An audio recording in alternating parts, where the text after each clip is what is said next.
Hello everybody, this is part 2 of my video that I posted about um how I got separated from my husband because of cheating. Well, I was interrupted by my husband who walked in and I decided to just give you the final result of what really took place. Yes, I must start by saying that after the divorce,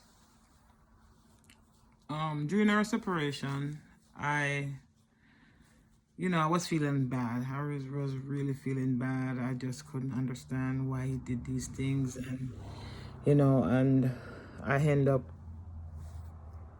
had to really separate from him because in North Carolina you have to separate for 1 year before you can actually get a divorce.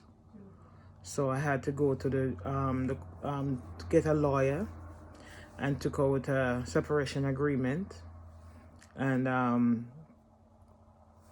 it all went well. A year passed, and he was very happy to give me that divorce. Anyway, I end up buying him a house and buying him another Jeep. The reason why I did it was because of the fact that I have 3 kids for him, and we still had an amicable agreement where, sometimes the kid would want to go to the hospital, or they want to be picked up from school, or his home that I purchased for him, that they would have somewhere decent to go. So, but I gave him under the stipulation that I don't need him to be bringing no woman into the house to confuse my kids, or in the presence of my kids. So he agreed upon that. And I realized that, he said to me, he came back and he said to me, I must help him get another Jeep, so I helped him get the Jeep. But because my credit was good, I ended up buying a Jeep in my name. And he told me that he would have paid the insurance and paid the car payment. One of the worst things you're not supposed to do. That man never even make a car payment up to this date. He never even pay an insurance. But because it was in my name, I had to take the responsibility to make sure that it is paid. But God was so good.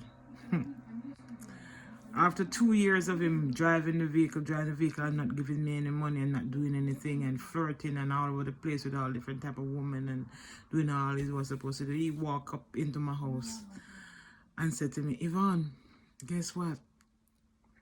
I flipped with the Jeep. He flipped and landed on the head. And nothing never happened to him.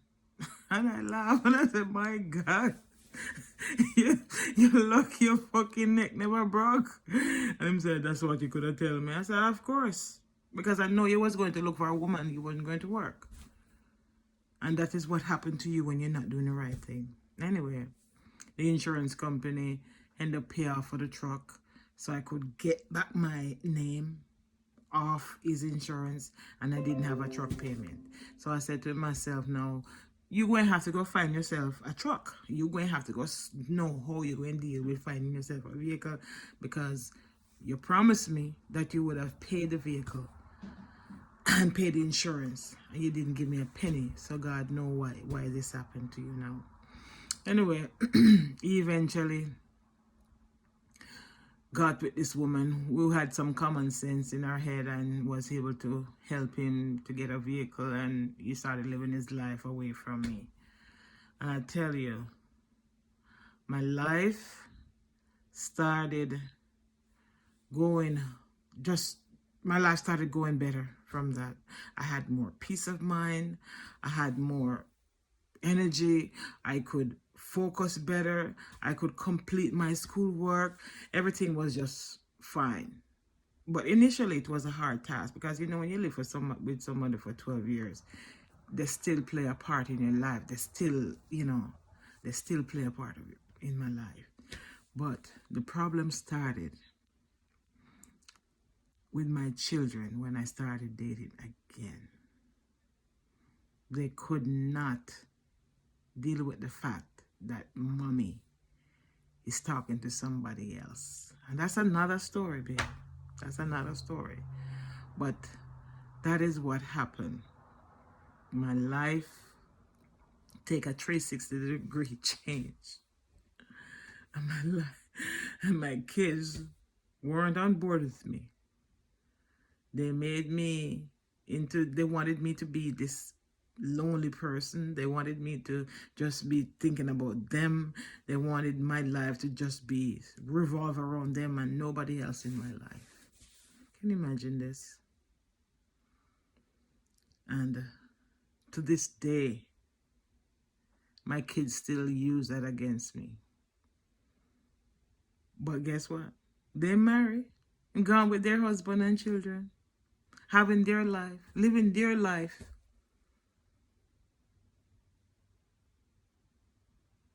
And who is me to go interrupt their life and tell them that they're not supposed to do this and not supposed to do that? They're not going to even look at me. So I'm wondering to myself now, why am I supposed to be letting children control my life? So I had to do the things that I want to do to make myself happy. Here I'm at the last stage of my life. Still have energy and strength to go on.